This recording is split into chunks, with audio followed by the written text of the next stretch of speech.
Suami memang seorang manusia yang boleh makan apa saja saya masak. Mudah je. Apa saja serta meja dia akan makan, insyaAllah. Saya memang dah lama tak ke bazar. Lama sangat-sangat sebab saya tahu kalau saya ke bazar memang end up tak makan pun. Sahur saya, jeng jeng jeng, 3 biji kurma, 2 gelas air.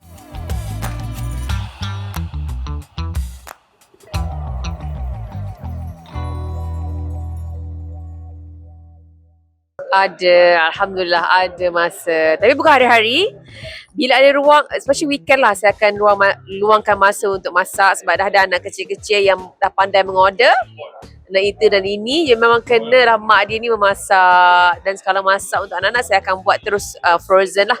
Masa saya banyak-banyak terus simpan dalam seperti freezer. Tapi kalau sekalipun lah macam busy sangat, ada je lauk-lauk simple yang boleh buat. Singgih ikan ke. Apa lagi? Sup ayam ke, mudah-mudah je tu. Kalau macam suami pula cerewet tak soal makan? Suami memang seorang manusia yang boleh makan apa saja saya masak. Mudah je. Apa saja serta meja dia akan makan, insyaAllah. Jarang sekali saya dikata saya tak makan. Jarang. So, dia mudah. Pada usia sekarang lah, bagaimana mungkin Neelofa mengekalkan kesihatan dari segi diet pemakanan? Of course, kita nak jaga nasi intake. Itu memang normal. Tapi dalam masa yang sama, saya cuba macam tukarlah daripada pemilihan breakfast macam contoh macam nasi lemak, nasi goreng, more tu kepada macam oats, kurma, macam itulah. Saya taklah macam terus buang terus nasi daripada equation, tidak. Ada lunch makan nasi, dinner kadang-kadang makan nasi, tapi untuk pagi ni, biasanya pagi memang saya makan dengan kurma air. Cukup macam tu je lah. Makanan-makanan sunnah juga saya sertakan. Black seed oil, habatus sauda, macam-macam jenis honey saya ada. Saffron dalam air yang direndamkan.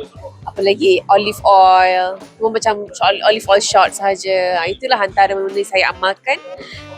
Tapi supplements yang macam daripada ni Pharma ni kan ambil banyak juga, yang mana multivitamins, magnesium masa malam, tu semua ambil. Ketika berbuka biasanya lah kan, adakah Neelofa lebih selesa untuk masak sendiri ataupun keluar ke bazar? Saya memang dah lama tak ke bazar. Lama sangat-sangat sebab saya tahu kalau saya ke bazar memang end up tak makan pun. Jadi memang saya sejenis lepas berkahwin especially buat simple je, sama ada satu lauk main, betul lagi sayur ke, ayam goreng ke, macam tu lah. Dan tidak ada air manis. Memang keluarga saya makan sangat simple. Saya dengan Haris makan benda yang sederhana je. Sahur saya, jeng jeng jeng, 3 biji kurma, 2 gelas air. Every day. Tidak pernah berubah dah bertahun-tahun. Memang tak makan nasi dah waktu Tak makan sahur? nasi. Kadang-kadang 3 biji kurma, 2 air dan 1 sudu kecil madu. That's it. Suami pula macam mana? Suami kurma dengan air juga. Tapi dia 1 biji je. Sebagai ibu pula kepada diorang cahaya mata, bagaimana Neelofa nak memastikan anak-anak tumbuh sihat dengan pemakanan yang Betul. baik? Adakah Neelofa sendiri percaya dengan pengambilan makanan organik? Betul, saya memang hardcore organik. Daripada anak saya kecil, saya akan make sure pemilihan untuk mereka lah. Kalau saya ni boleh lagi campur-campur, tapi untuk anak ni daripada kicap ke plant based, daripada mie semua yang organik, yang plant yang tak ada campuran. Maksudnya kena invest sikit lah, sebab untuk kesihatan mereka, otak mereka masih berkembang, badan mereka masih lagi penghadapan masih lagi belum mature enough. Jadi saya cuba yang terbaik. Dan untuk anak-anak memang sangat-sangat jarang makan fast food. Sangat-sangat jarang saya perkenalkan snack-snack ke.